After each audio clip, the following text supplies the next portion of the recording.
Hey, in today's bass lesson, I'm going to show you 3 bluesy blues bass licks you need to know, and also 3 blues bass formulas. I'll see you inside the lesson.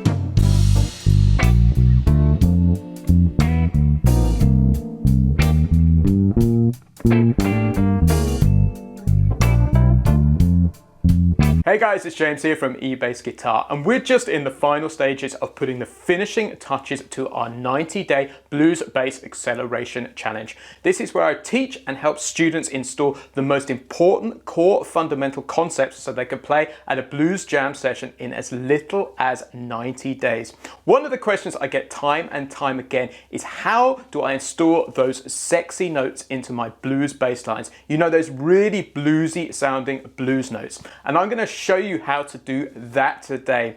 But first off, I would love to know, who is your favorite blues bass player? Please let me know in the comments below. So just before we hit the lesson content, I want you to know there's a completely free PDF which comes with this lesson, which will show you everything we're discussing today written out in standard notation and tab. There's a link in the description below where you can grab your free copy. Also, if you want to find out about the 90-day Blues Bass Acceleration Challenge, there's a link in the description below too. So to demonstrate these concepts today, we're going to be using a real classic 12/8 Texas blues called Austin Downfall. This is inspired by legendary Stevie Ray Vaughan with Tommy Shannon on the bass. So first of all, I want to talk you through the sequence that we're using. We're in the key of G, and it's using the classic quick 4 change in bar 2. So we start off with a bar of G7, a bar of C7, 2 bars of G7, then back to C7 for 2 bars, 2 bars of G7, and then a D7,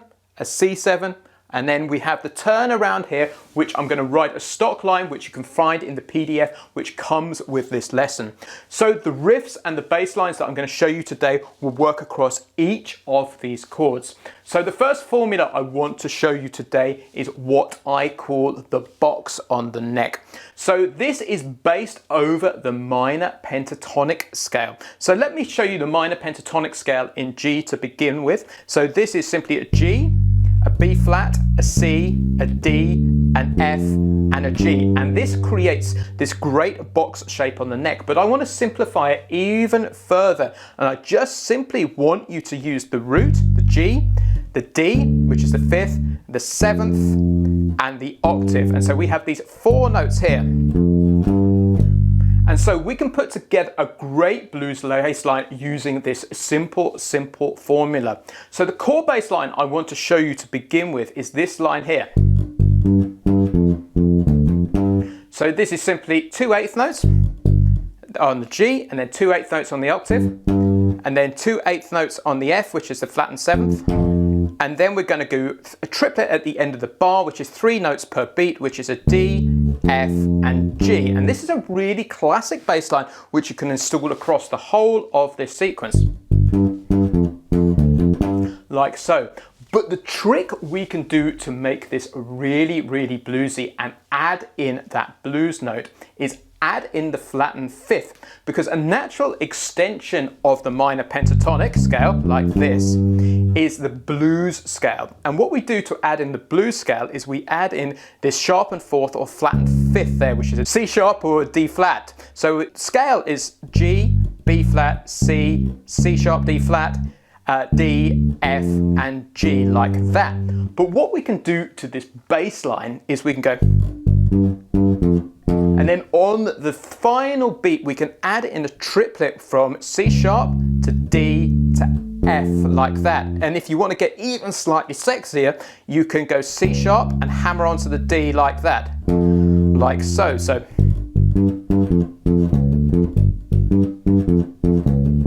Okay, so can you hear how it just sounds that subtle bit bluesier than, or. So what I'm going to do is I'm going to play this across the slow 12/8 blues sequence so you can hear what this sounds like. 4.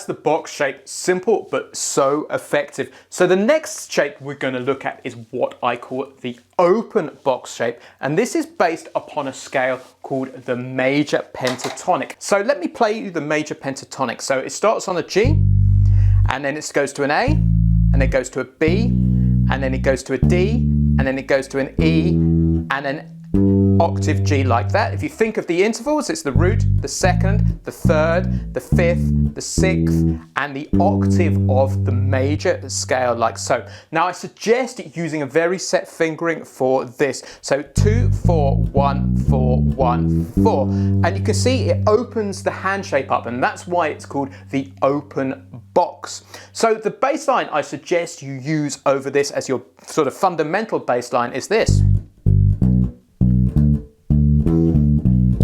Which is a real classic Tommy Shannon from Stevie Ray Vaughan's band bass line like so. So that's simply 2 Gs, 2 Bs, 2 Ds like that, and then we have this triplet on the end which is E, D, B like that. This is a fantastic bass line in itself. And it has this really kind of major resound to it. But if we want to make it that little bit more bluesy, the note I suggest we add in here is the flattened seventh, which is an F like so. So we want to put this note in there, and it will give it that bluesy flavor. So what I suggest we do is this. So what we're going to do is we're going to play an F, an E, and a D like that as our bass line. So this is our bluesy addition. Then put it into C. And then for the 5 chord, the D. So that just has that little extra bluesy sound. So let me show you what this sounds like with the backing track, Austin Downfall. 4.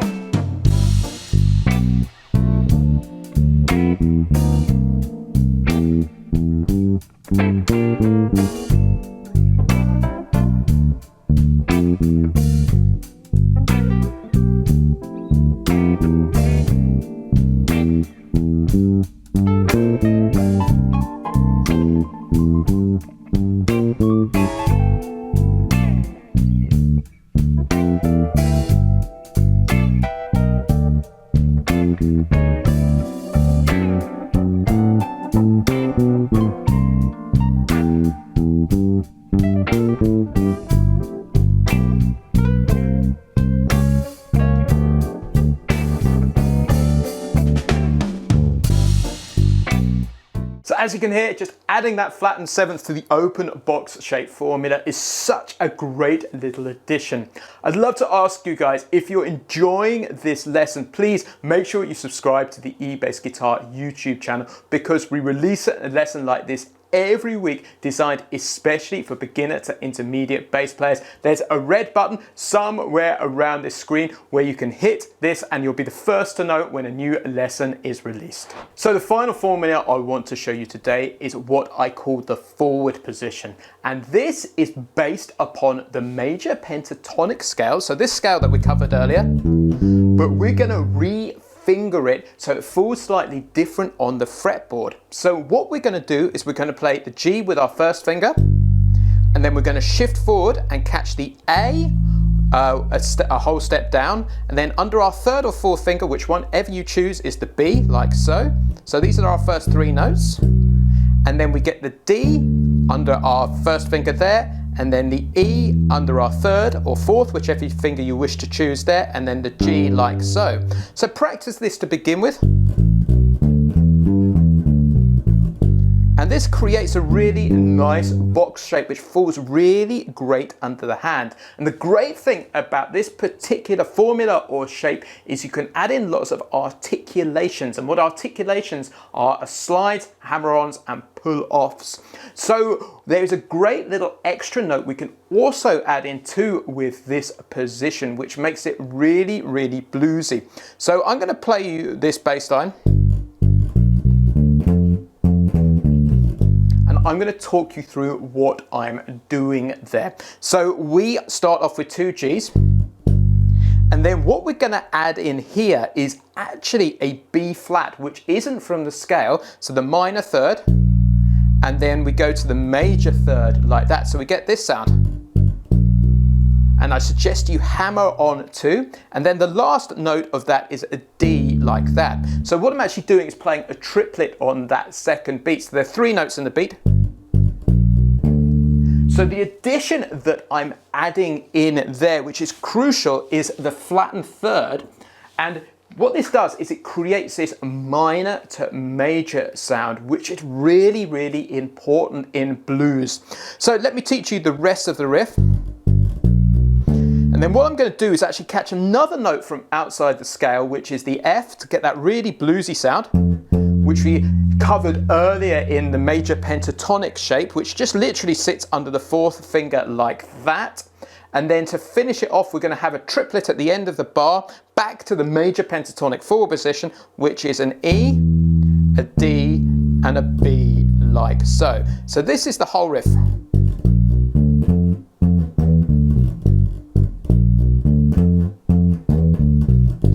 See, it's rife to start adding in slides and hammer-ons and pull-offs, which really starts giving that sound. So to wrap up this lesson, I want to demonstrate this over the blues sequence so you can hear how effective it is. But then I'm going to break out a little bit and start jamming and adding in some extra ideas so you can see where these concepts can go.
So guys, that's the end of today's bass guitar lesson. If you've enjoyed this lesson, first off, make sure you download the free PDF so you can see everything we've discussed today in standard notation and tab. Also, if you're looking to really level up your bass playing and learn all of the most important skills you need to play at a blues jam session, make sure you check out our 90-day blues bass acceleration program. There is a link in the description below where you can be the first to join the challenge. Make sure you click that link and I will see you very, very soon.